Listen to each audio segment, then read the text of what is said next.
Now, we will start the first session. Please welcome the moderator of the session, Professor Kim Tae-hwan from Korea National Diplomatic Academy. Professor Kim, now the floor is yours. Thank you very much. I'm Professor Tae-hwan Kim, Korea National Diplomatic Academy. You know what?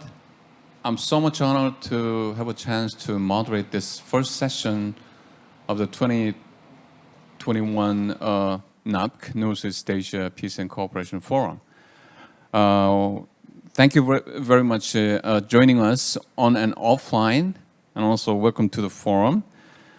Our first session is based on the topic Northeast Asia Peace and Cooperation and the way forward. That's I think it's a tough question indeed. But then as a moderator, I really would like to bring up the notion of, first of all, the regional community, regional security community. Many pundits, of course including Dr. Karl Deutsch back in 1950s, they actually have talked about a lot about the conditions, or if you like, requisites for a regional community, regional security community. Among others, those include, first of all, the shared identities and common values and social, cultural, and also economic interdependence through very intimate interactions and transactions. Last but not least, what is important also the presence of collective beliefs in the community, that the members of a community resolve their dispute through a peaceful ways without resulting violence or war. I think that's a notion of regional community probably on which many pundits would agree. But the thing is that, given the Northeast Asian reality, well, I should say that it's we indeed have a long way to go building a Northeast Asian regional community.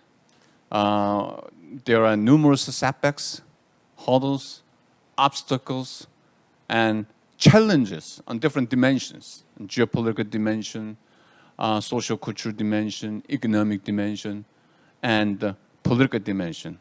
So I expect today's discussion in this session would be focused on those challenges that we are faced with today, the way forward to building a Northeast Asian regional community, and however distant the future, and however idealistic it might be. But then as a moderator, I would strongly suggest panels of today should consider the visionary notion of Northeast Asian regional community as a visionary reference point when we discuss today's topic. Right. So we have again, invited 6 distinguished, I mean literally distinguished scholars and experts from 6 different countries in Northeast Asia. So I'm so much honored to introduce today's panels in the first session in alphabetical order. So first of all, we have Professor Antagonism. I'm concerned. My pronunciation and name is okay. Okay, thank you very much. Professor Biambasuren is former advisor to the President of Mongolia, former General Director, Institute for Strategic Studies. Okay. And we have the only person who is present in person here, Professor Chun Jae-sung of Seoul National University on behalf of Korean side.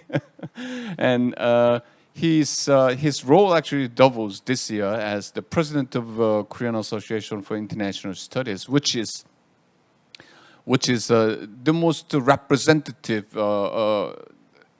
political scientists association in Korea. And we have joining us online from Moscow, we have Mr. Alexander Gaviev, He is a senior fellow and chair, Russia in the Asia Pacific program at Carnegie Moscow Center. Alexander, good to see you here. And we have Professor Stephen Haggart, Lawrence and Sally Krauss Professor, Korea Pacific Studies at University of California, San Diego. Thank you for joining us today. And we have Professor Soeya Yoshihide. He is currently Professor Emeritus at Keio University. Good to see you again, online. Last but not least, of course, we have Professor Su Hao. He is Professor at China Foreign Affairs University. We're gonna actually deal with some. I'm gonna pose some questions to each. Every panelist. And then because we have very limited time here, I would ask you to make your answers not too long. Now, hopefully, couple of minutes to answer per question, 2 to 3 minute answer per question. All right. My first question to all the panelists is basically about today's world politics, bipolarity versus multipolarity. We all know that particularly, Sino-American rivalry, has been expanding, particularly in the new Biden administration, expanding from the realms of military security, economics and trade, and technology into the realm of values. Okay, so the two great powers rivalry, they usually call it strategic rivalry, is that I will say that it's almost like all frontal, including the value front. So as a result, there is an intensifying bifurcation of values in the world, or I would call it blockization of values between liberalism, centering around the United States on the one hand, and counter-liberalism or anti-liberalism centering around Beijing, as well as Moscow. Okay. So my first question is this: are we witnessing the emergence of a new Cold War in the region, or for that matter, on the global arena? What would you say to that? Why don't we start with Professor Biabasuren, please? Thank you. Thank you for organizers of such an amazing forum. If we want to be a little bit more practical, we have to remember that the world has benefited much from international cooperation, multilateralism, and globalization till now. The term of Cold War should not be understood as same as the first Cold War that emerged in absence of the current world order. The debates are overlooking the fact that there were no well-established multilateral institutions and no interdependency between economies during the Cold War. So multipolarity brought us new challenges, of course, and also brings us new rooms, more rooms to cooperate. Even though there are gaps between ideologies, values, and systems, yet we have to see that there are real common interests of all countries. And there are so many common interests and challenges like overcoming pandemic and nuclear proliferation, peacekeeping, and climate change, and natural disasters, and macroeconomic stability, especially in Northeast Asia. We think that countries should focus more on real common interests, multilateral cooperation, especially for regional security, and it's gaining more and more importance than ever. Thank you. Thank you very much. Why don't we go directly to Mr. Alexander Gubayev? Thank you so much, Professor Kim. I guess that this notion of comparison, that the current competition between the US and China to the Cold War between the US and the Soviet Union is a little bit off. I would compare this probably more to Germany and Great Britain before World War I. Yes, the American side particularly wants to point out that this is a struggle between the forces of democracy and terrible authoritarianism manifested by China and some of its partners. I guess that the ideological dimension is indeed important, but it's not as important as it used to be during the original Cold War. This one is much more about rough power competition between the two great powers. If you look at the group of American allies, not all of them are really flourishing democracies. Just look at some American partners in the Middle East. So I think that the division lines here are much more blurred. And then China doesn't have the bloc that the Soviet Union used to have of like-minded communist nations. China is on its own, and it's also a much more formidable competitor compared to the Soviet Union. Soviet Union could compete on the military security metrics, but then it was really backward in terms of technology, except for military technology, and its economy was not delivering. China, I think, is a peer competitor on many metrics, and that's the big difference between the original Cold War and the competition we are seeing now. Thanks. Okay, thank you very much. How about you, Mr. Professor Su Hao? Or what is your take on a new Cold War? Professor Su, would you please make your... You're now currently mute. We don't hear you.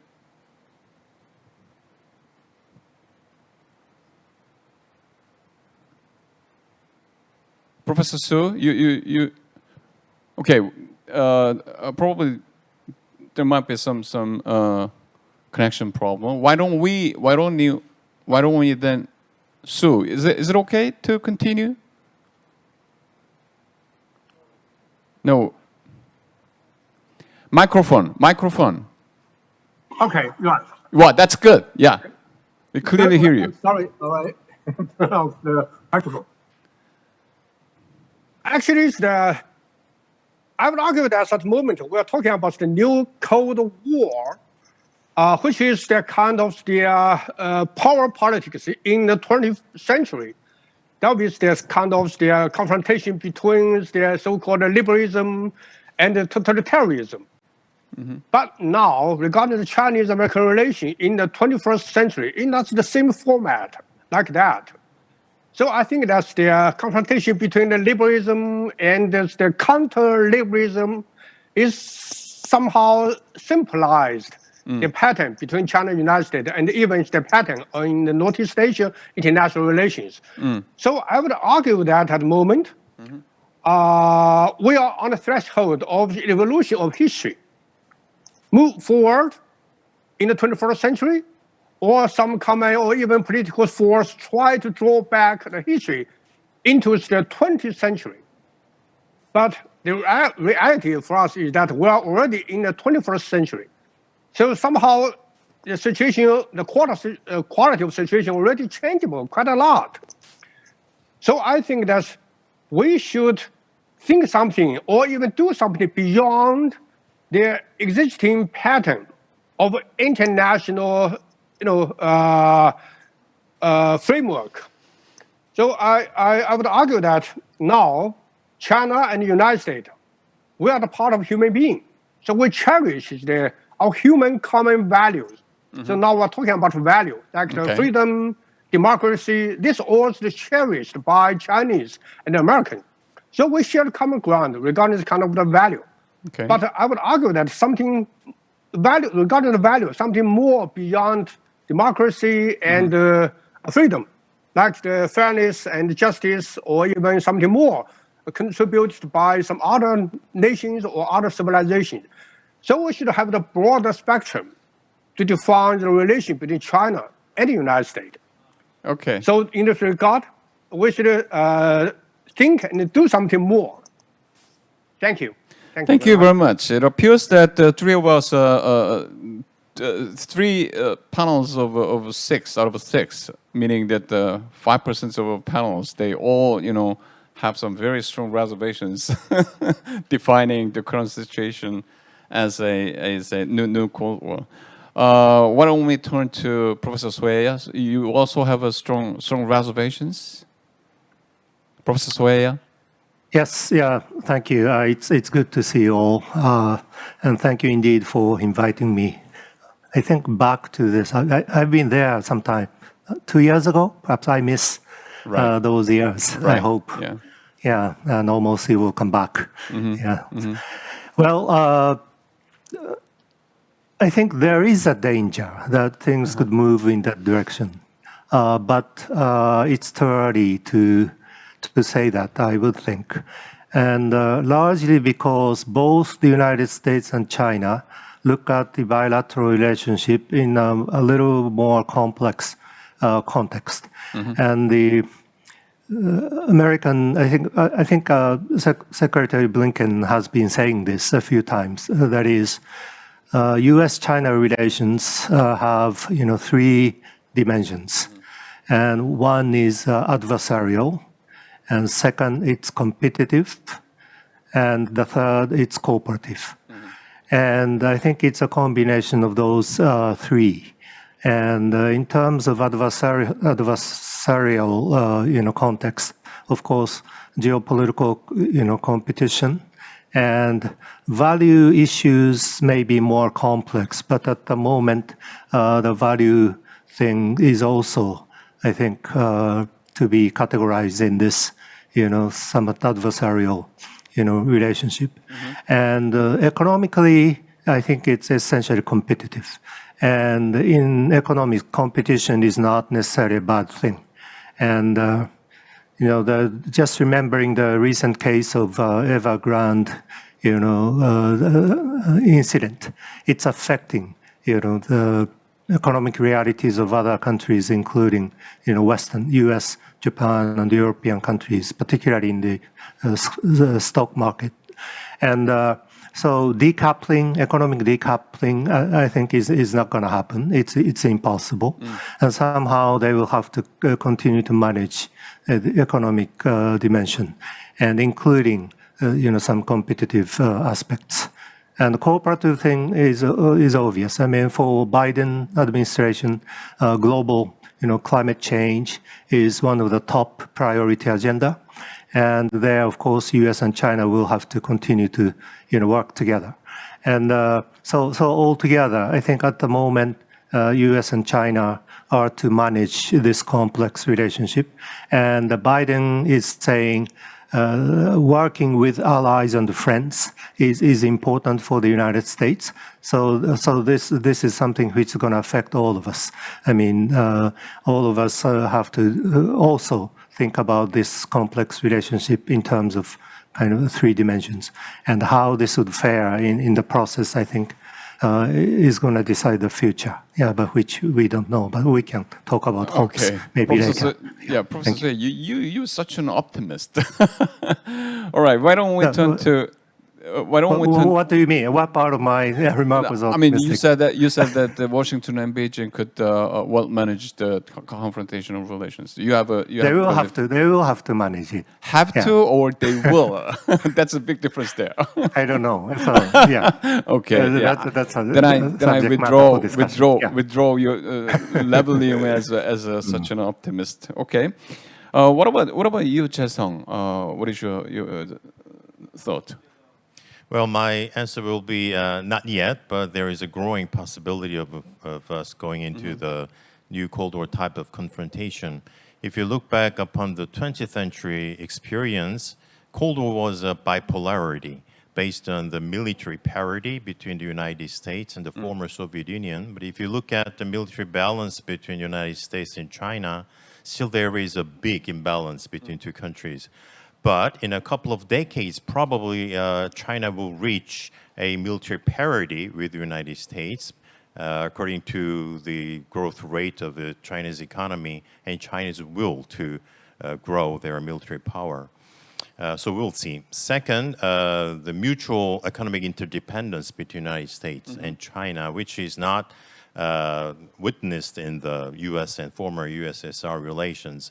The U.S. import from the former USSR was less than 2 or 3% of U.S. GDP as a whole. So barely non-existence between the U.S. and the Soviet Union. But now there's a very close interconnected relations or economic interdependence between the U.S. and China. But we are witnessing very rapid decoupling of the global supply chain. So the United States is trying to build a resilient economy, which actually excludes, to some extent, the Chinese influence. And third, we are confronting the common existential threat, as Professor Soya indicated, which is a COVID-19 crisis and also rapidly deteriorating climate change, which United States and China should cooperate with to cope with that challenge. But as we witnessed in the first phase of COVID-19 crisis, there was a zero-sum game type of competition between U.S. and China, and still there is a competition who will lead this stage of the public health problem. So all in all, we'll see. But there is a Thucydides trap type of prediction, which will be a self-fulfilling prophecy. So what we plan and how we can cooperate with other countries will be a very important point in the future. Thank you. I think the last point you made, it's very important, and that's the reason why we gathered today here. All right, Professor Haggard, could I have your thoughts on a new Cold War?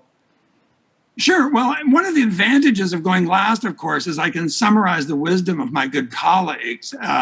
And so my task in some ways is easier. I'll just make three very quick points. I mean, the first that all of the panelists have emphasized is that the economic relationship between not just the United States, but the rest of Asia and Europe with China is just completely different than that between those countries in the Soviet Union.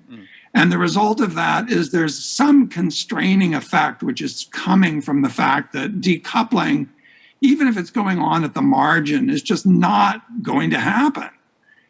The entanglement is too deep. These are problems that simply have to be managed. On the other hand, I might be disagreeing with my colleagues that I think we do ourselves a disservice to underplay the differences that are emerging between China and its neighbors, including the United States. I just don't think we're going to have a realistic and honest relationship if we don't acknowledge those differences. But I think that the one thing that all of the panelists have said is that it's incumbent on the United States, China, and the allies of both to try to find what we call bright spots, which are areas where we can cooperate, not because of altruism, but because we have a common interest in cooperating. And one theme I think this panel should come back to is whether the Korean Peninsula itself is a potential bright spot where China, the United States, Russia, and all the five parties share a common interest in seeing a solution. Good. Well, thank you very much. I really like your expression, the importance of acknowledging the differences. Well, I think that is a very important point. But then you know what, Professor Haggard, I just on purpose made you the last runner of the first question because I have an additional question for you. The thing is that you recently published a book, Backsliding, Democratic Backsliding, co-authored with Robert Kaufman. I had a chance to review the book for the English Journal Global Asia, and which is I think it's a great contribution to the literature of democracy. Which your book is very compact, but then it's well written and adopted very decent methodology. So, in that book, you and Professor Kaufman argued that the democratic backsliding was actually triggered by what you call political polarization within democratic societies. But we all know that, But we all know that President Biden, since he became the president of the United States, has been adopting the frame of quote and unquote democracy versus authoritarianism, then probably it's believed that for the purpose of countering a rising China, together with like-minded countries, i.e., democratic countries, right? My question is that to what extent is democratic backsliding related to the rise of what is the so-called illiberal states like China and Russia? Because you pinpointed the political polarization within those democratic societies. So how is it related to external factors, the rise of China and Russia? Well, let me just go back and say something very briefly about the evolution of the political landscape at the global level. Beginning in the 70s and into the 80s in Southern Europe and Latin America and other countries in East Asia, including South Korea, you saw this apparent wave of democratization where the number of democracies was growing very rapidly. But sometime around, different people have different dates, 2004, 2005, somewhere in there, this starts to plateau. And then, of course, you have two regimes, China and Russia, that from the perspective of the United States would be seen as authoritarian great powers on the scene. But again, I come back to the same point. This is my realist side. It's critical for the United States to figure out how to engage with regimes that are not like itself. We will, of course, cooperate with democratic partners. It's something we've always done. It's become more important in the post-Cold War period. But that doesn't mean an end to cooperation with regimes that are different than ours. And so it gets back to me to this point of bright spots and the importance of finding common interests to mute these potential polarization at the global level.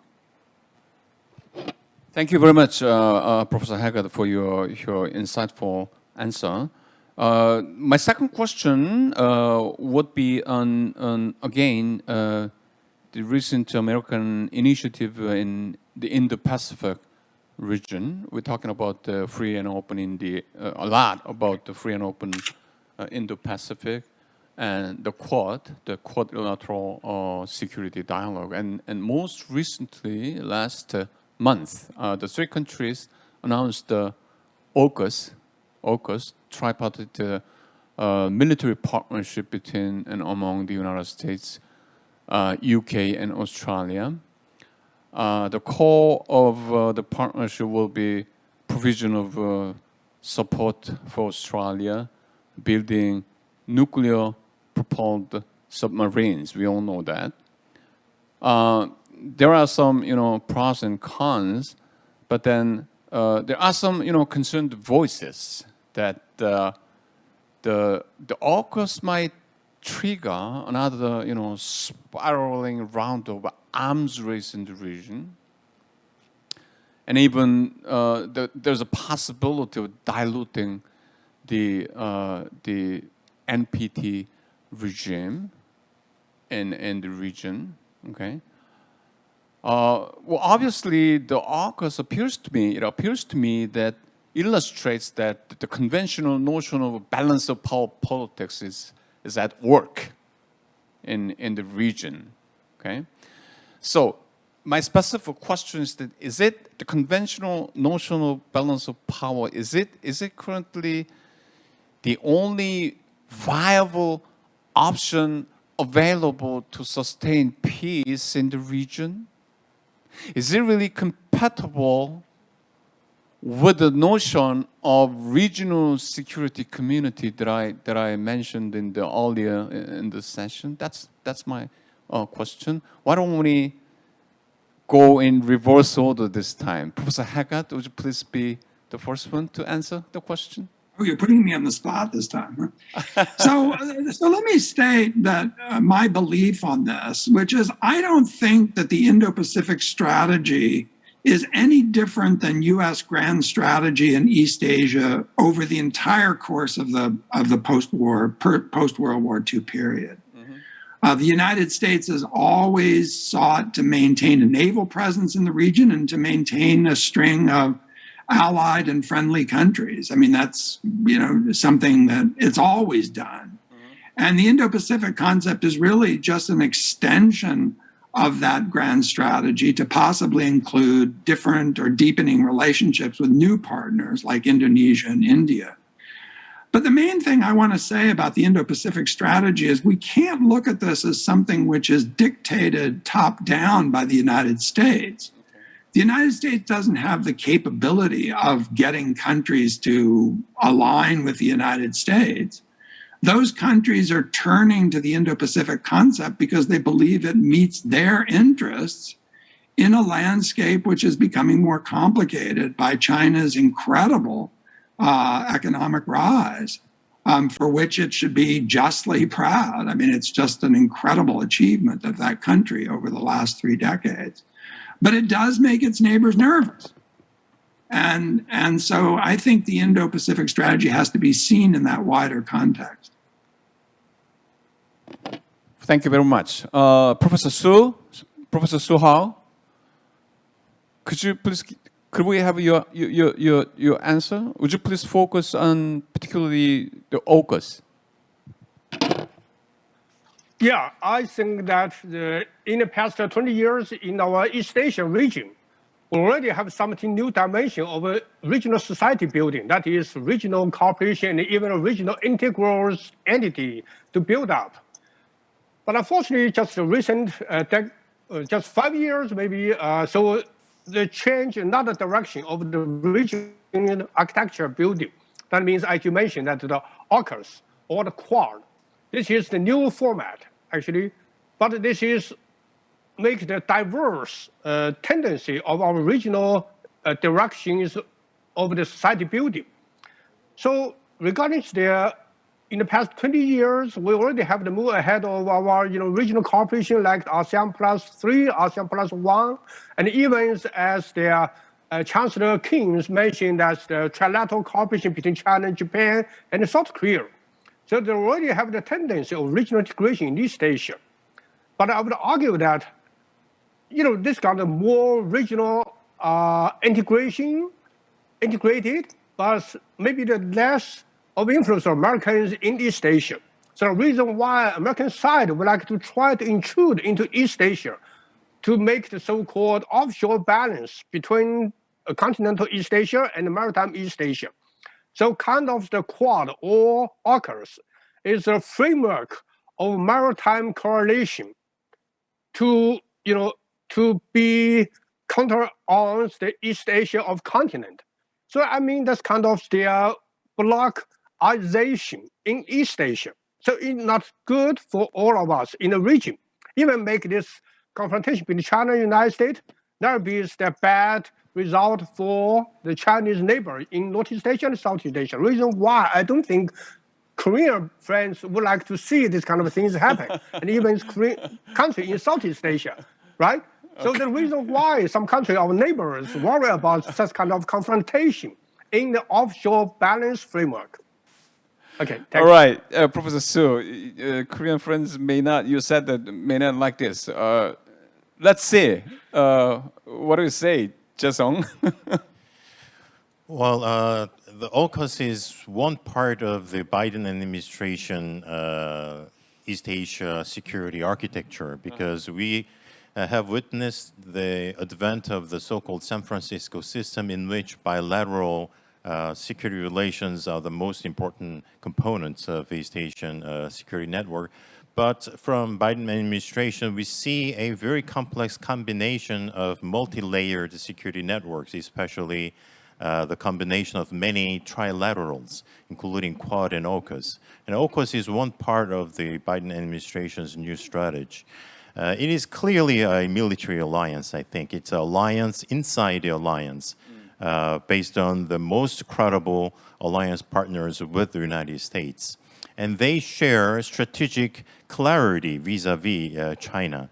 The US and the UK have a very clear sense of the Chinese threat, whether or not it's right or wrong.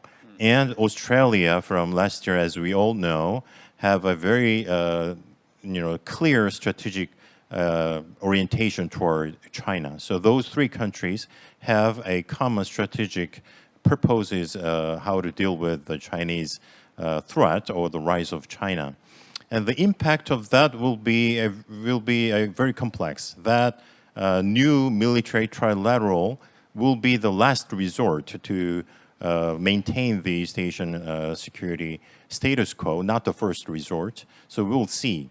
But it will give us a sense that there might be some hierarchical framework inside the U.S. alliance system.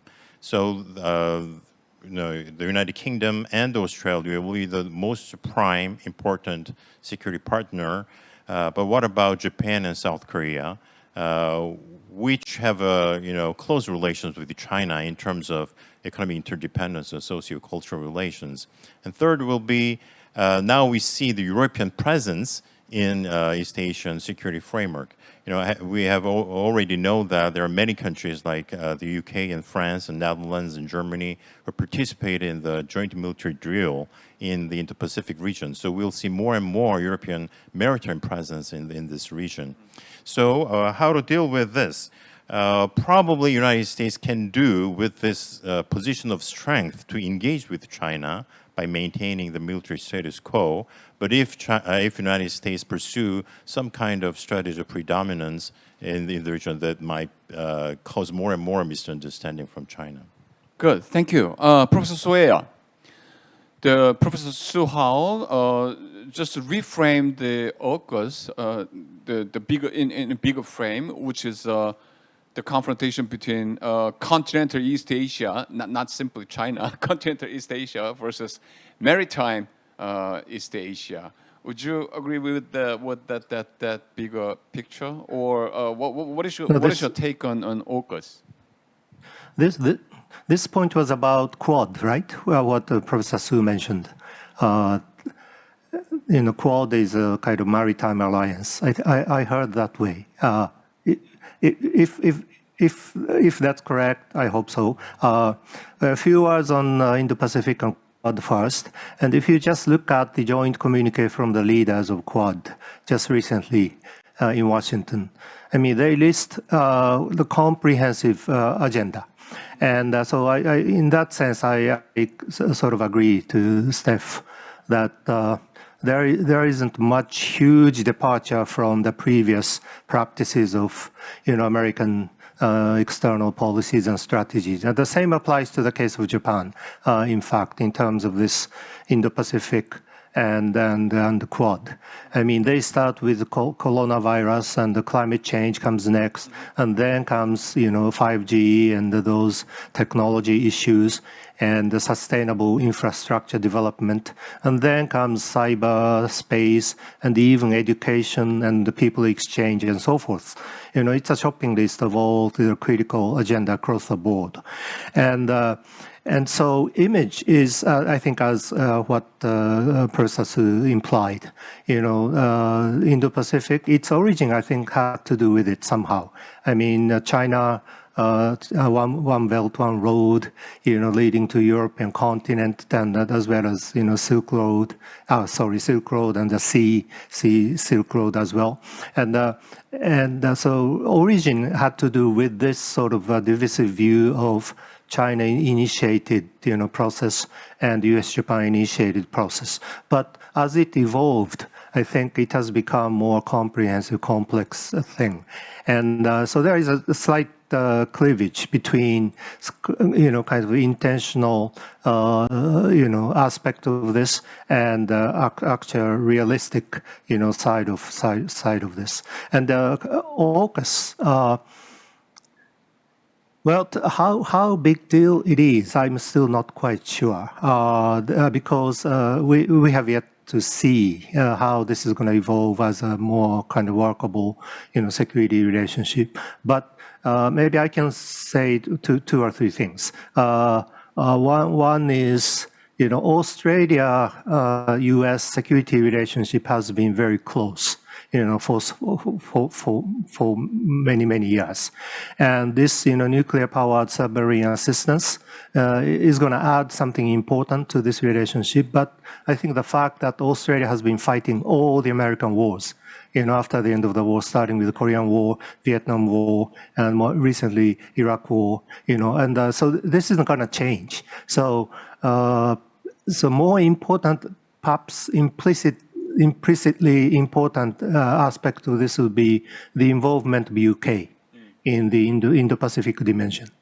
And so UK coming in, and I think is going to change to some extent the kind of dynamism of this security kind of landscape. And AUKUS is of course a critical thing in the adversarial dimension that I mentioned at the outset. And so this is going to lead to some difficult development with China, of course, and Australia-China relationship has deteriorated very rapidly recently, particularly under the Conservative Liberal Party rule on the part of Australia. But Australia used to take more relaxed, more comprehensive approach toward China, but recent years, the relationship has deteriorated.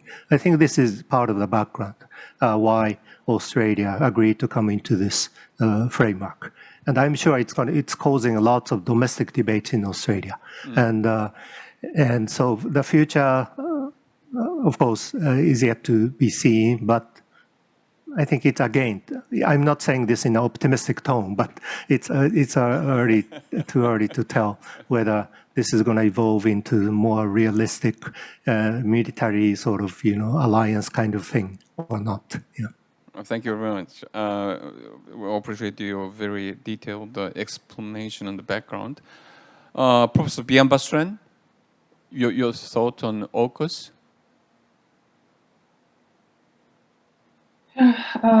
Actually, both Panmunjom Declaration and the Singapore joint statement were historical steps through building mutual trust.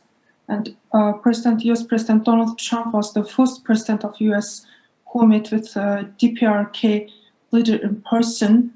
And now President Joe Biden announced that he will use the calibrated practical approach, which differs from Barack Obama's and also differs from Donald Trump's. And White House is expressing that they will include all regional actors in the process of through the regional peace. And U.S. State Department already expressed that U.S. is ready for dialogue with North Korea to engage in principled negotiations, and all countries in the region should support such an openness. The most important thing is now regional security in this region. And on the other side, DPRK is already facing tense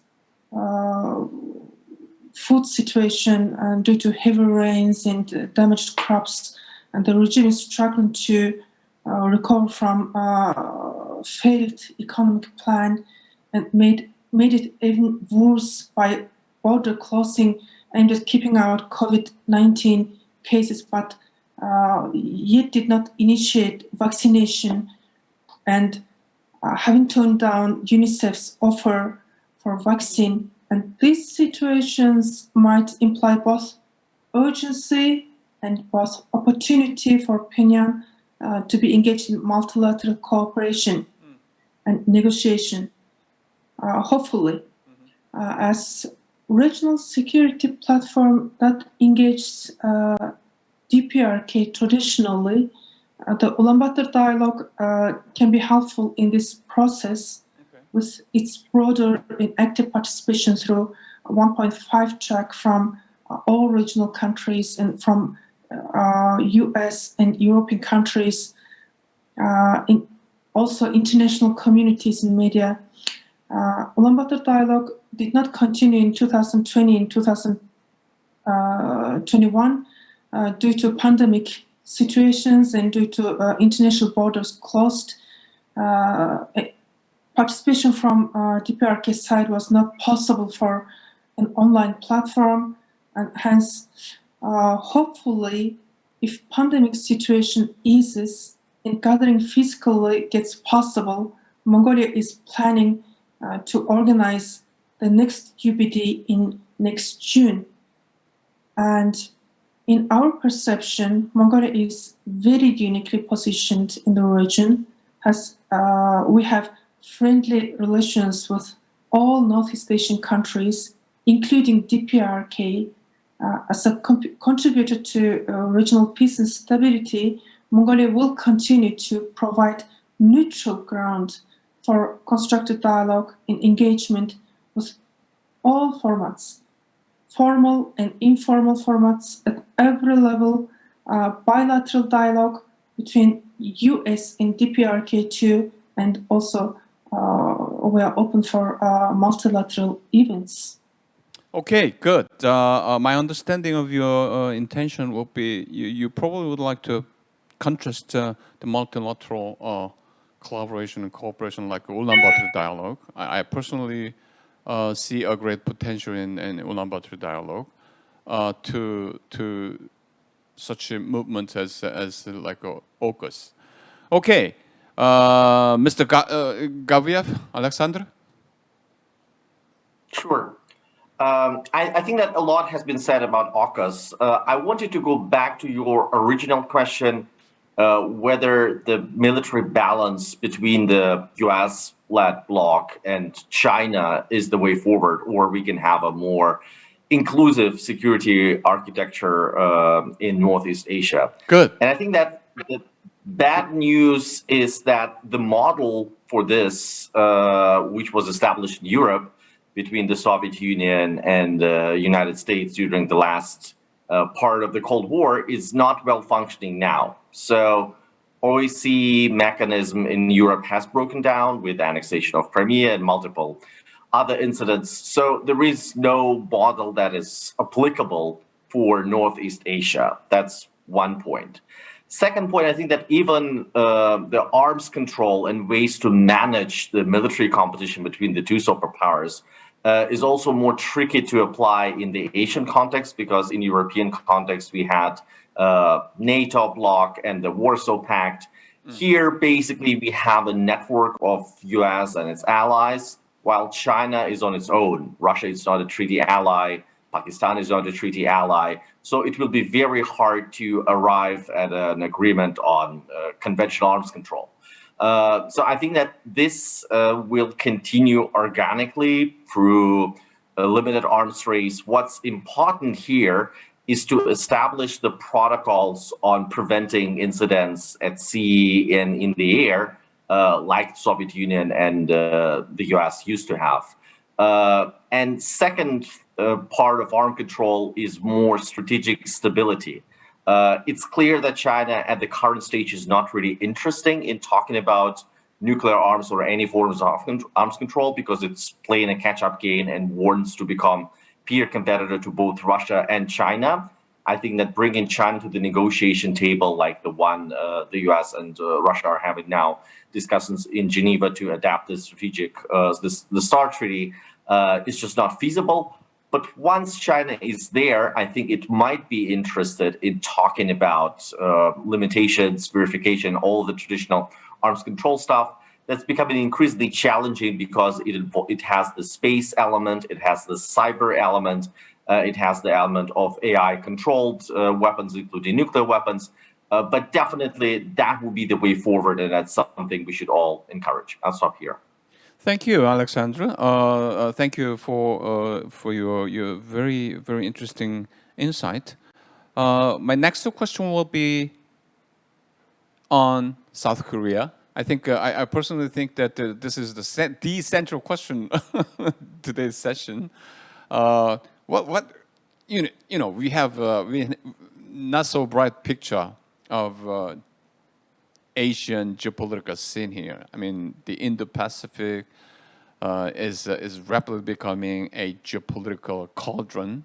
Okay, so amidst geopolitical competition, as well as the rising, nationalism, very parochial nationalism, amidst the COVID-19 pandemic crisis, what should be the role of South Korea in diluting the negative impacts of great power rivalry, and also encouraging, facilitating the construction of Northeast Asian regional community, and also including striking a breakthrough, of the stalemate in North-South inter-Korean dialogue, as well as Washington-Pyongyang dialogue. Jae-sung, why don't you lead the answer? This is a very important question, particularly to Korea. Korea. Yes. Well, when we look at the international order of Northeast Asia, now we are at a crossroads. That's quite sure. And there is a growing debate about what kind of desirable international order that we should have. South Korea has grown under the so-called US-led liberal rule-based international order. That's for sure. So we achieved economic development, followed by political democratization, and now cultural diversification and achievements. So South Korea should have a clear view that liberal rule-based international order is something that we have to cherish with other countries as well. First, South Korea should have a clear view of the future international order. Second, do we have policy measures? Because we achieved something, I think we have critical policy measures. For example, we have the semiconductor industry and batteries, which is very critical in the current industry in the global supply chain. And also we have a very strong military with the United States alliance. The alliance with the United States. So based on these policy means, I think South Korea can contribute to continuation and development of the South Korea's view of the future international order. And third, we have pursued the so-called middle power initiative because South Korea is a middle power with the universal values in our minds, and try to develop that initiative based on the many mechanisms such as MICTA and other international forum. And also we try to develop the norm of non-proliferation by making full use of the North Korean nuclear problem. But as we all know, we are faced with great power rivalry. But as international relations becomes more complicated, facing with emerging issues, I think the input of middle powers and weak powers becomes more important. And there is a more and more scholarly debate that international liberal order was formed not just by US efforts, but also it is co-constituted by middle powers and weak states as well. So when we have a fresh view of the current and future liberal order, then I think the role of South Korea will be viewed from a renewed perspective. Thank you very much. Professor Soe-yeon, you are a prominent advocate of Japan as a middle power country. We all know that. And Jae-sung just mentioned about the Korea as a middle power. Middle power initiative is very important. What would you say to that?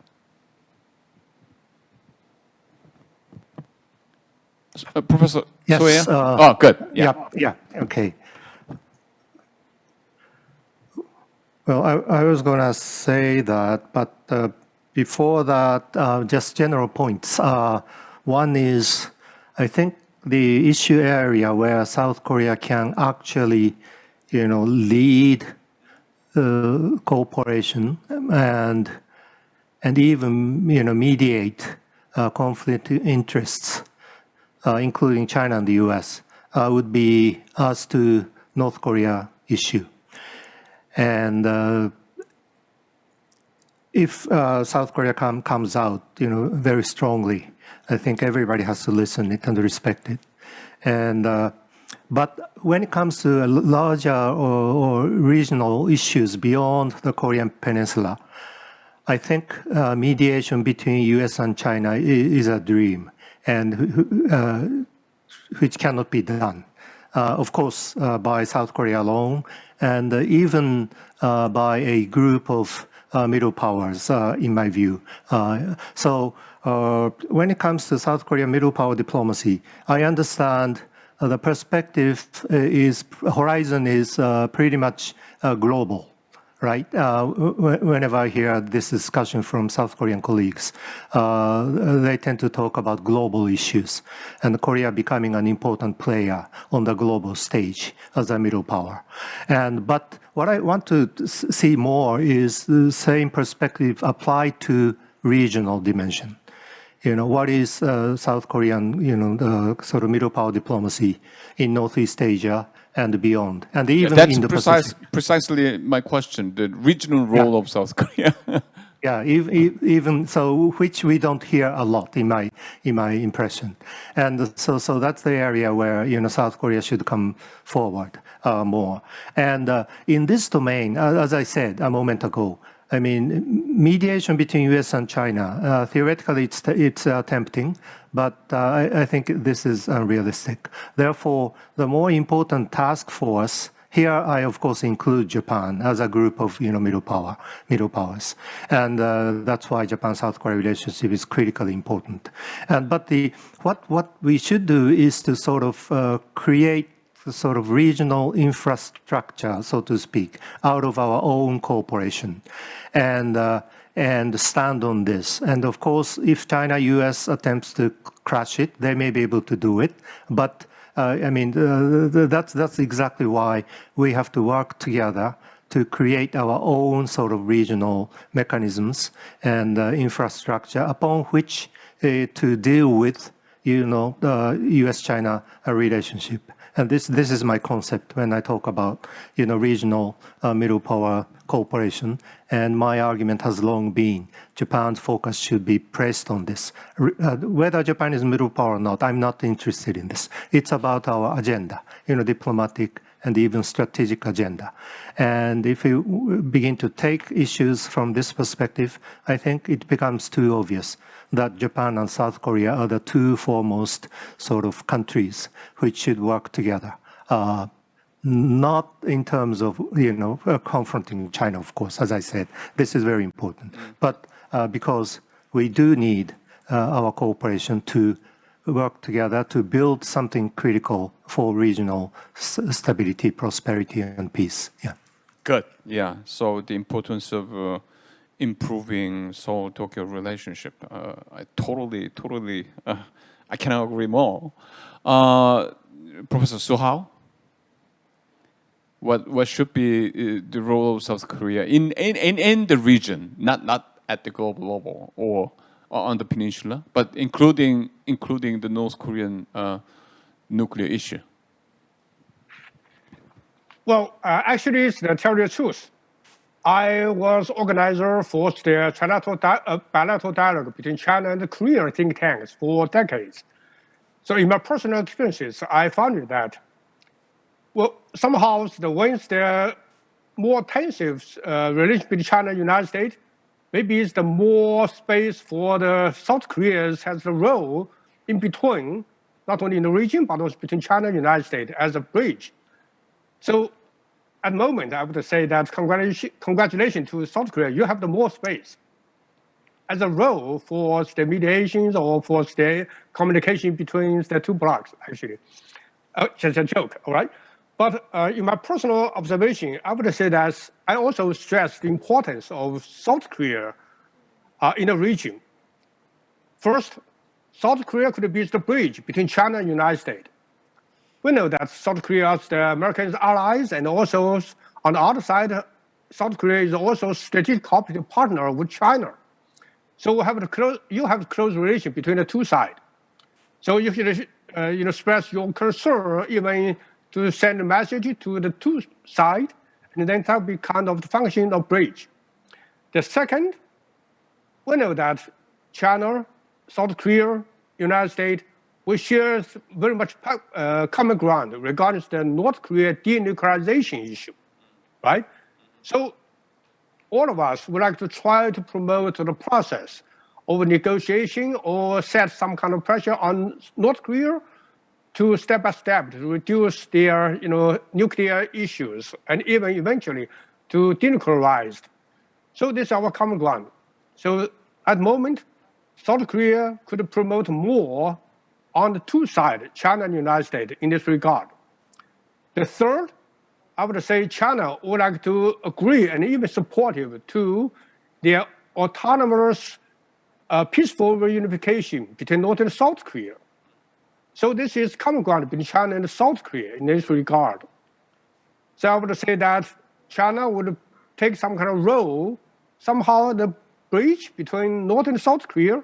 So in this regard, we laid good foundation for the future's reunification. That is good for the United States. So in this regard, China and South Korea could be working more. And the fourth, I would argue that Korea and China were the East Asian civilizational states. So we share quite a common ground. And South Korea is also engaged into the Western domain quite a lot. So that means regarding the civilization background and in context, South Korea could build the linkage between East Asia and the Western society in between. So this is also a good function for South Korea regarding the mutual learning or mutual cultural and civilizational exchange. So that's a good function for South Korea. And the last but not least, as our Japanese colleagues mentioned that economically in Northeast Asia, China, Japan, and South Korea already have the supply chain, production chain, and even the value chain in economic context. So South Korea also have some kind of their bridge, like the semiconductor industry or some other economic sectors to invest towards both sides, United States and China. So make our more and more economic integration in the region as a whole of the Asia Pacific. So I'm optimistic to see South Korea will take the more and more functional and positive role in the region. Thank you. Well, Mr. Suhao, thank you. Your expectation on South Korea's role is really, really ambitious, and I really agree with every single point of yours. But then you first mentioned the bridging role between the United States and China, on which Professor Soheya argued that it's quite unrealistic. What is your response to? But that's on your on top of your list of South Korea. So how could make it realistic, not unrealistic?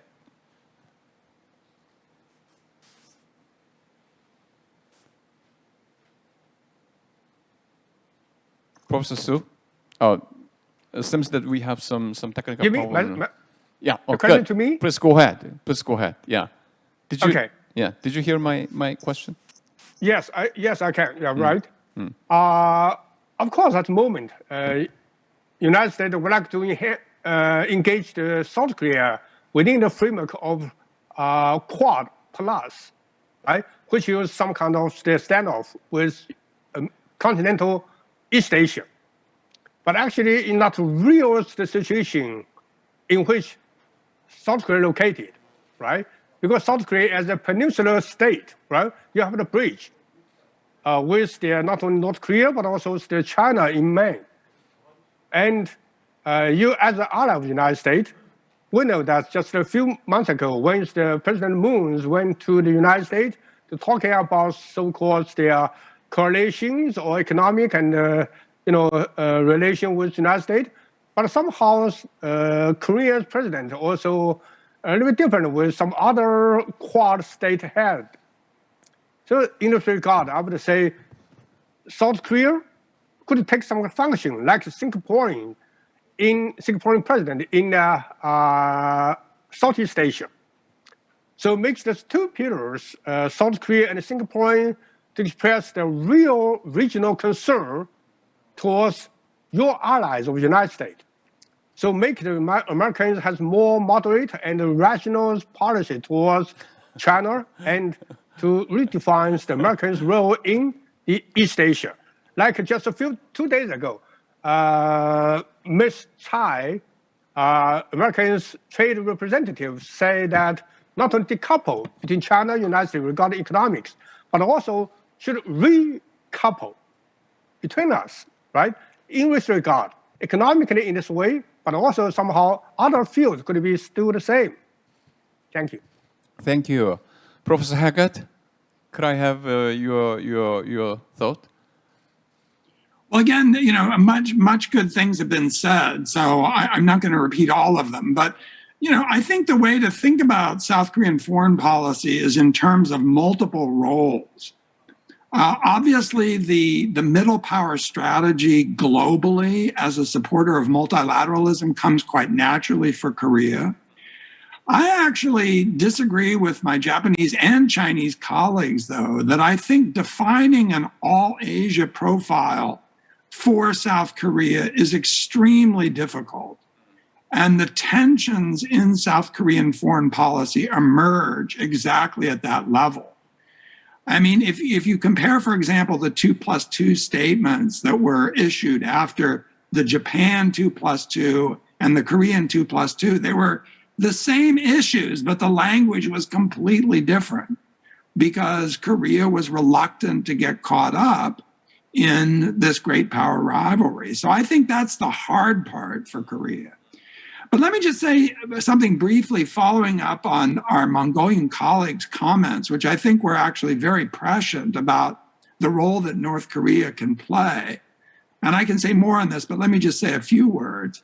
I think that South Korea's role right now, and I mean at this very moment, really rests in trying to move the ball on the North Korean issue.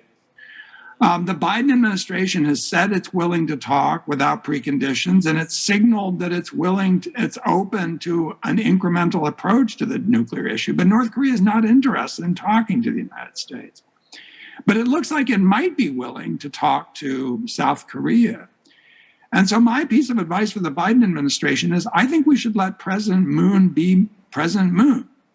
That is, I think he should be given more discretion to take some risks with respect to North Korea. We could talk about how he could do that and put the United States more in a following role at this juncture. And I think this was, in a way, the spirit of Ms. Eng Baigali's comments as well, that let's let the parties in the region kind of lead this process and pull the United States back somewhat from it. Thank you very much. Professor Haggard, you mentioned the South Korea, Seoul, should be given more discretion. Can you give me some specific examples of discretion? Yeah, I mean, look, I find this debate in the United States very strange because President Moon is always portrayed as being soft on North Korea. But where's the softness? I mean, there's just no evidence of that. I mean, he sought at every point, not just simply to engage North Korea, but to enforce sanctions. And he's done that against what he would really like to do. So I'm saying we should allow South Korea to craft some possible novel solutions on the peninsula and then endorse them. And it could be something in the public health space that was cooperative, not just humanitarian assistance. The North Koreans don't like the perception that they're just the recipients of aid. Do something cooperative in public health or biotechnology with them. Or maybe some of the road and rail projects. Move something forward and see if that provides an entry point. We're stuck at the moment. I think everyone should admit that. And so taking some risk in these last days of the Moon administration seems to me something the United States should welcome. Good. Thank you very much. I personally believe that your points are really, really well taken. Mr. Gubayev, I'm sorry, Gaviev. I'm sorry for misspell your name. Mr. Gaviev, what is your expectation on South Korea's regional role? I think that we have covered a lot of ground. I think that one element that was missing is really economics and the geoeconomics. I think that we discussed a lot the security tensions between the great powers, very problematic behavior of North Korea. So there is this global context of competition between the two superpowers. There are multiple regional crises, but also we see the trend line of introduction of new norms and new formats. China just applied formally to join adapted TPP and was part of creation of RCEP. So I think that South Korea, which is really at the heart of logistical connectivity and telecommunications connectivity, is one of the most robust and innovative economy, should really be enabler and supporter of more interconnectedness between the great powers. And I think that this geoeconomic framework could be a contribution to security as well. And definitely South Korea is very well placed to play an important role here. Thank you very much, Alexander. Professor Biambastran, what is your expectation of South Korean regional role? Yeah, in recent changes, we are seeing a lot of positive changes, especially from side of South Korea. And besides that, I have to point out that the relations between U.S. and China is also have multi-phases, and of course there are certain issues between the two countries, but at the same time, the last call in February from side of U.S. President Joe Biden signals that there are rooms for cooperation in health and climate change and weapons proliferation. And also on this other side, U.S. and ROK jointly emphasized the commitment to complete denuclearization of Korean Peninsula. They called for full implementation of relevant UN Security Council resolutions by the international community, which is very important. And US President Biden also expressed his support for inter-Korean dialogue, inter-Korean engagement and cooperation. A few days ago, on 10th September, President of Mongolia Khurelsukh and Republic of Korea President Moon Jae-in agreed that the deepening of relations between Mongolia and Republic of Korea, South Korea, will play an important role in strengthening regional and international peace and sustainable development. They together decided to advance bilateral relations to the level of strategic partnership. And two sides agreed that denuclearization of Korean Peninsula and establishment of sustainable peace should be resolved through dialogue. And two sides stressed the importance of dialogue and cooperation between two Koreas and exchanged views on issues of Northeast Asian security and agreed to work together to contribute to regional peace and security and prosperity. And we have to express our thanks to Republic of Korea for supporting Mongolia's Ulaanbaatar Dialogue Initiative, which is on Northeast Asian security. And meanwhile, Mongolia just finished construction of 416-kilometer domestic horizontal access railway network with solely on domestic financing. It will connect the major railroad with eastern region through Erentsau, China, Chit in Russia. It will connect to Vanino, Vostochny, Nakhotka ports in Russia, and also Dandong port in Liaoning, China. And therefore, it will contribute to connectivity between Mongolia, Russia, China, Korea, and Japan. This railroad will enable the development of 37 deposits in Eastern Mongolia increase coal transportation and expands transit transportation routes, supporting economic corridor and Belt and Road Initiative. The construction of the railroad is very well aligned with new northern policy of ROK, and we believe that this railroad will contribute the Northeast Asia infrastructure prominently. Hence, the Taontala Group will be able to export at least 30 million tons of coking and thermal coal every year. It will allow Mongolia to reduce transportation costs. The railroad will allow us to reduce transportation costs, and it will significantly reduce pollution of soil and air. The good news is the railway will be in use next July. And I have to point out one more issue very briefly. In 2019, the former president of Mongolia, Batul Khaltma, has encouraged 6 countries to share responsibilities for Northeast Asia Supergrid project. All presidents of China, Russia, South Korea, and Mongolia have all urged for development of the project. Such initiatives, such regional common values and interests will support our cooperation, and let's continue to have more united regional architectures in every aspect.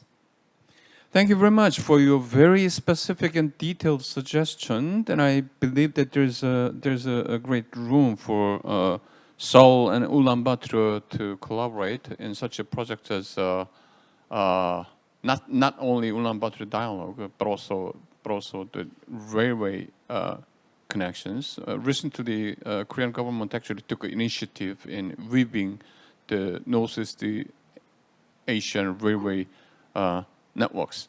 Okay, thank you. By the way, we have some questions from audience, online audience. I just want to deliver 2 of them. The first one is from Kevin Tengonen, and I think he's a student of international relations because of his question. His question is, which one is safer and stabler international politics, bipolarity or multipolarity? That's first question. I'm not directing these questions to all the panels, but this is only on the voluntary basis. Voluntary. The first one is bipolarity and multipolarity. Another one is from Mr. Park Sung-ha. He actually knocking the possibility of East Asian or Northeast Asian graduate school exclusively intended for nourishing the regional cooperation, specifying in regional cooperation, educating, training experts devoted to regional cooperation. 2 questions. What would you say to the suggestion? 2 questions. The first and second. Any volunteer of the panels? Chaesong, why don't you ask the first one? Multipolarity and bipolarity.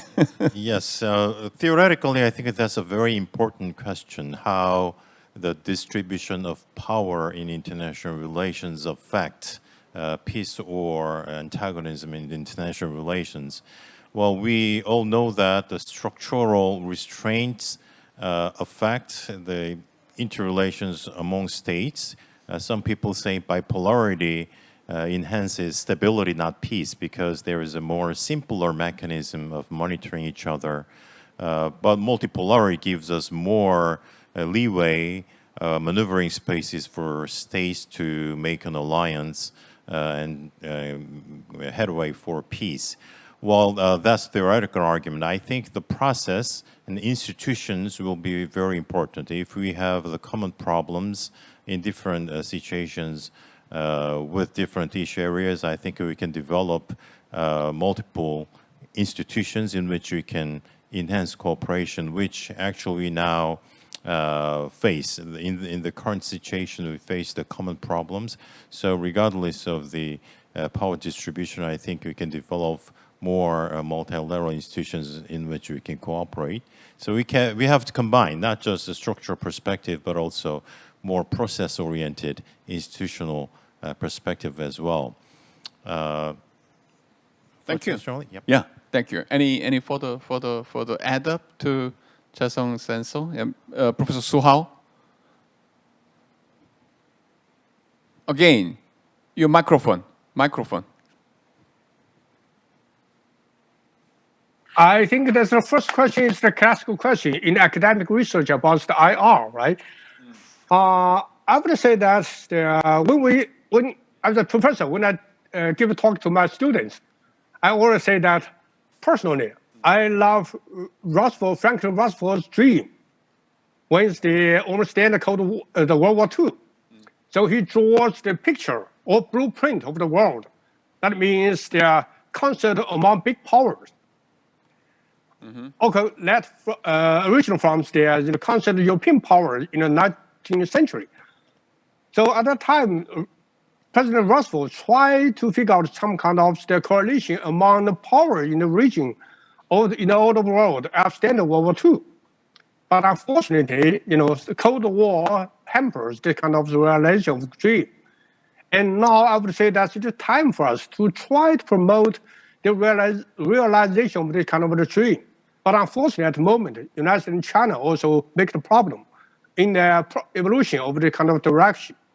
But now it's good for us. Already is the establishment of the G20, not only G7, but also G20, right? So this kind of platform for the major powers concert for the world. So personally, I prefer the multilaterals or multipolarity in G20 framework to reset the power structure in this world that belays their not only to stabilize the situation, but also reconciled relation among the powers. That would be good for us. My question, my answer to this question like this. Thank you. Thank you very much for your clear view. Professor Haggard, would you please give your answer to the second question about the idea of establishing East Asian graduate students for the purpose of educating and training expert students devoted to Northeast Asian peace and cooperation? Well, this is easily answered from someone who's an academic who teaches at a graduate school that has a lot of Asian students. We've got terrific Chinese students and Korean students and Japanese students. So needless to say, from a self-interested perspective, I'm completely supportive of this. But there is an interesting question, and that is whether this education received in other countries actually has positive influence or not. And even though I believe it does, why there are obviously other forces which drive the relationship between countries besides, educational connections. Good. Okay. Thank you. Thank you very much. Any other panels who have some opinion on East Asian, Northeast Asian graduate student? No? Okay. Thank you very much. Well, actually, I resolved my final question because we have less than 20 minutes left to go. This is my final question. I wish we could go on and on and on, but then, reality doesn't say, says otherwise. So my last question is about confidence building measures, very specific confidence building measures, both on military and non-military dimensions. One of the great setbacks the entire Northeast Asia, or for that matter, the Indo-Pacific region, is facing is a lack of trust between and among the members of the region, the countries of the region. So, however long it would take, I think it's almost like necessary to get started with building up confidence between actors in the region.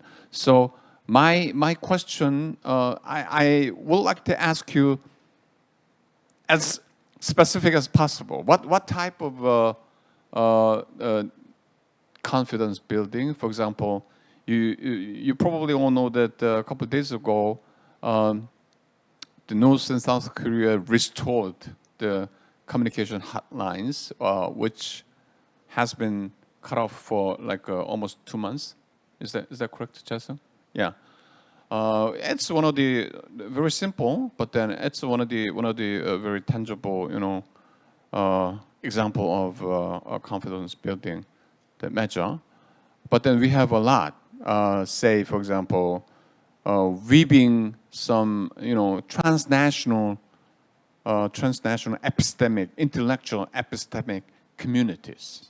Okay, we all know that behind the ABM Treaty in 1972 between the United States and Soviet Union, it's already known that the sort of like a informal epistemic communities, not only in the United States but also in the Soviet Union, contributed a lot to the final conclusion of the ABM Treaty. This is only simply one historical case. So, including weaving transnational intellectual epistemic community, military measures, and in a bigger framework, we're probably talking about the regional security mechanism, not defense mechanism.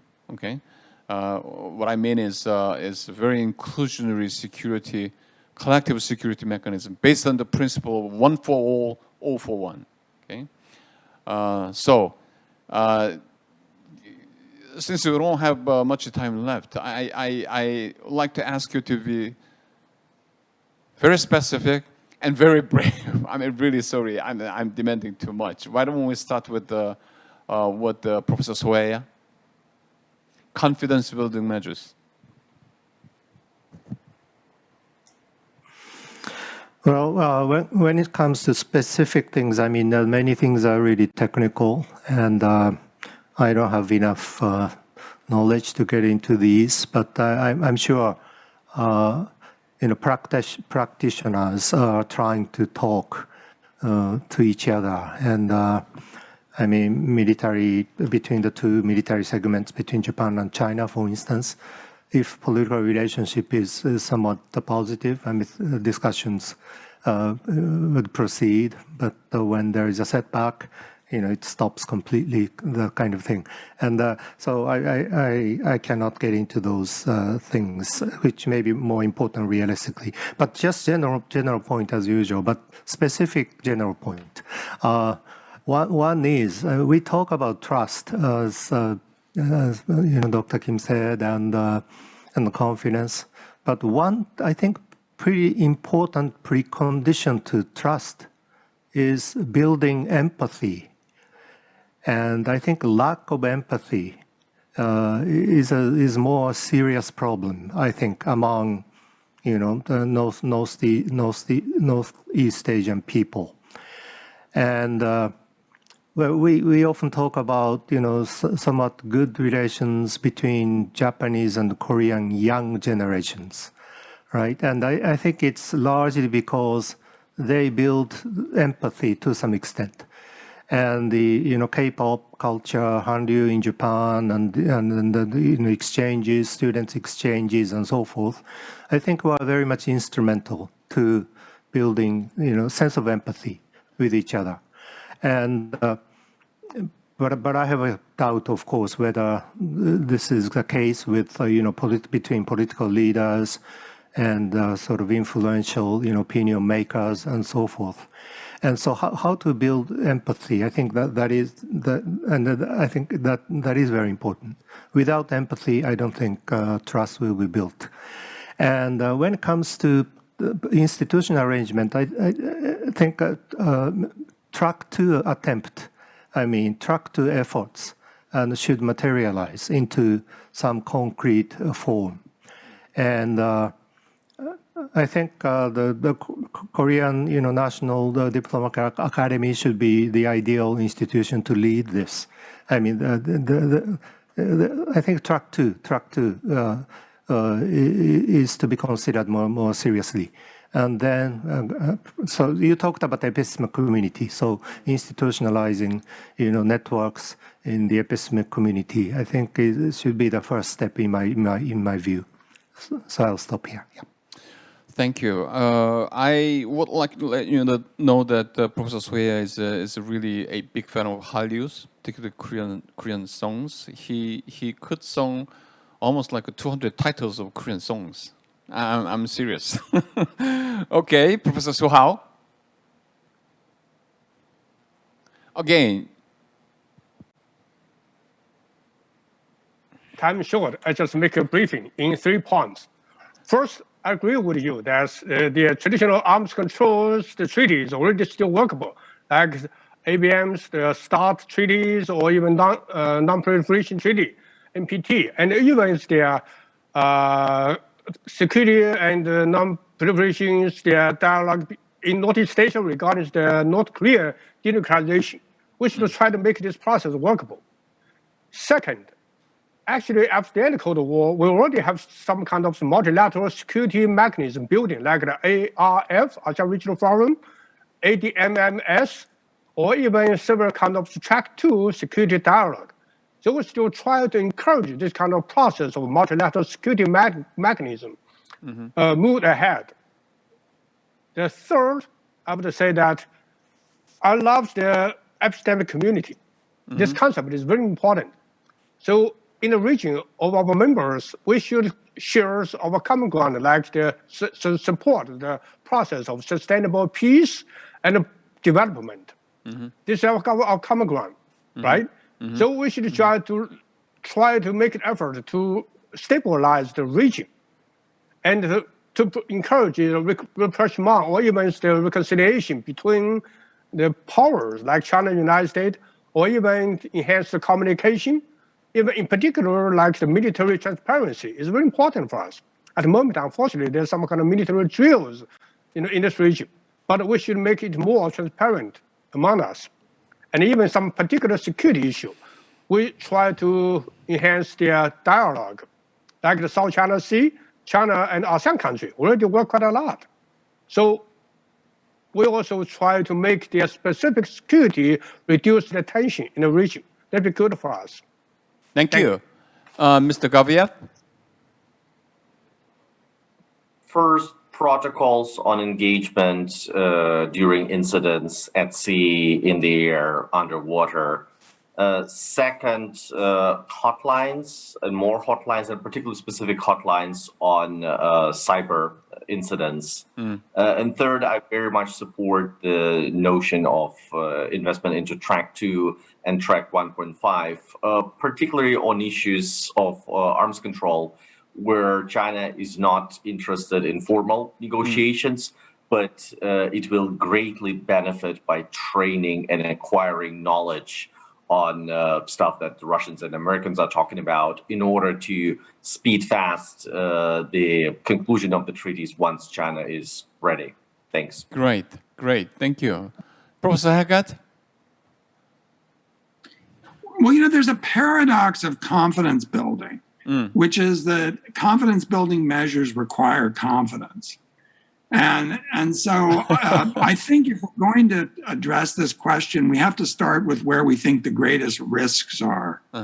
And right now, we haven't talked about this. It's beyond our mandate a bit. But I think the greatest risk at the current juncture is across the Taiwan Strait. And I don't think there's any likelihood that the parties are going to engage in confidence building measures there. That's just going to have to be played out. We've talked about the Korean Peninsula. So that leaves to me the last big theater where I think China could just do a tremendous service to the region and to its own standing, frankly, by moving forward towards a real South China Sea code of conduct. I mean, these negotiations have been going on for 25 years. It's time to bring them to a conclusion and have a binding rule of law, South China Sea Code of Conduct. I think that would do tremendous things to boosting confidence throughout the region. Thank you. Thank you very much for your great insight. And that's very interesting and an important point.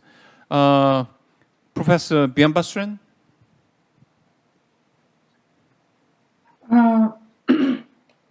In case of this question, I would like to say that the first one is DPRK seems to be aware that any aggressive use of weapons would be catastrophic. On the other side, from previous summit experiences, it is clear that preparatory works for summits will be essential. Without prior meeting in technical and other level meetings and councils, reaching to consensus in high-level summit is impossible. Of course, we can talk about Track 2 and other initiatives as well. And I have to say that Northeast Asian School is a brilliant idea, but the key problem is, well, DPRK will be open to be engaged in such initiatives.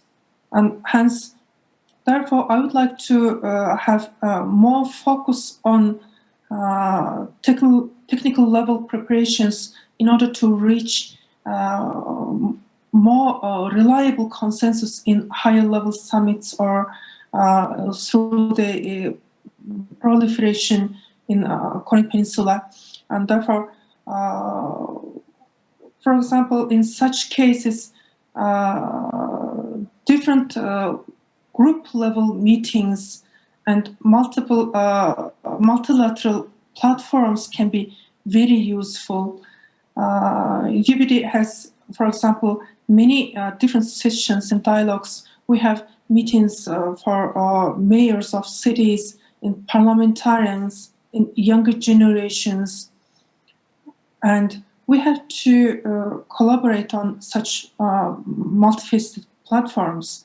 And meanwhile, launching public health security network initiatives in Northeast Asia region, especially to respond to pandemics, might be one of the key steps, and that can be initiated from side of South Korea.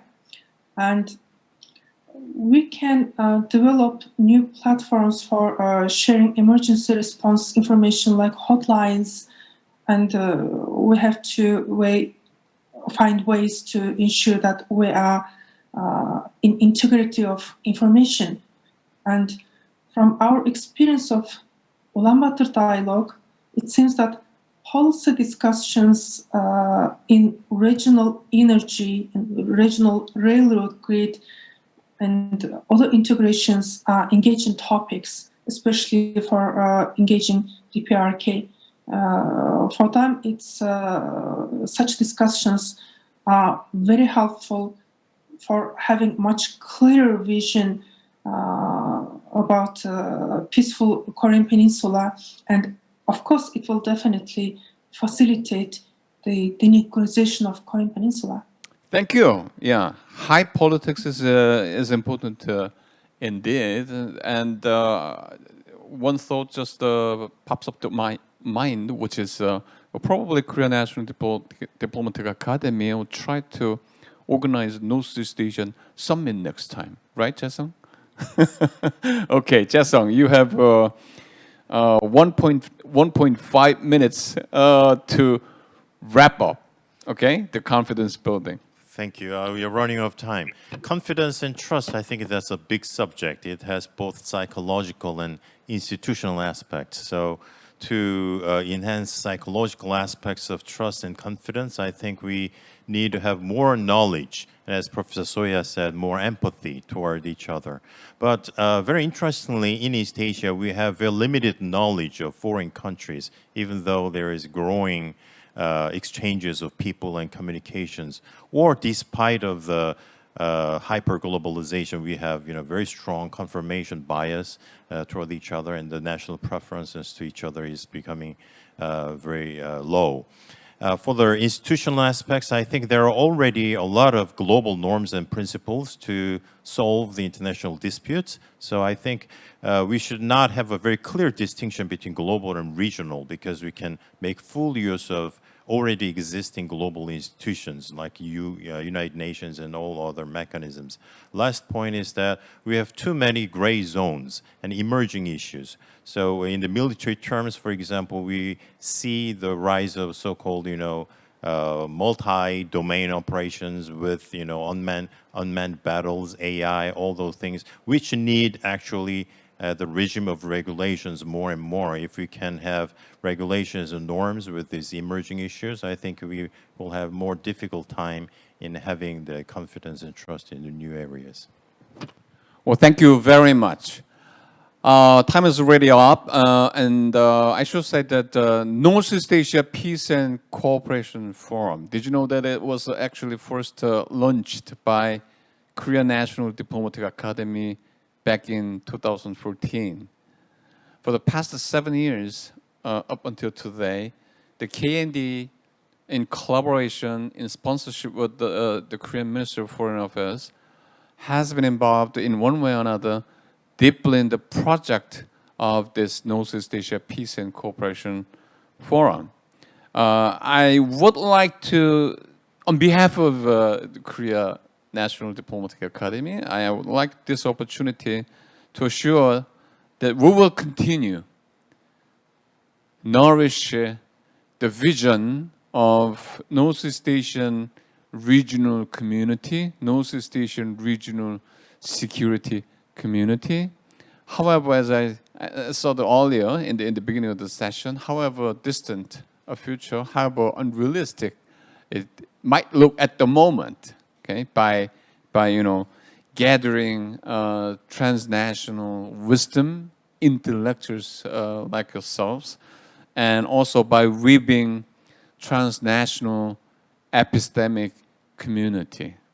I should say that without your encouragement, without your participant, this project would never continue, would never bear any fruit. So I really ask you to give us a continuous encouragement and participation. Okay, I cannot thank you enough today, actually.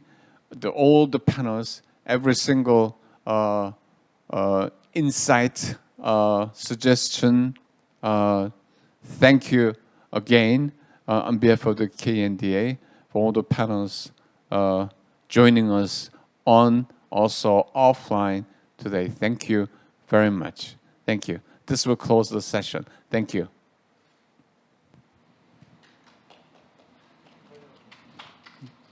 Thank you, Professor Kim and speakers for insights.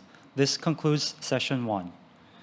The next session, Disaster Response in Northeast Asia and Regional Cooperation, Nuclear and Radiation Accident Response, will begin at 1:30 p.m. Please come back to the channel at 1:30 for another round of stimulating discussion.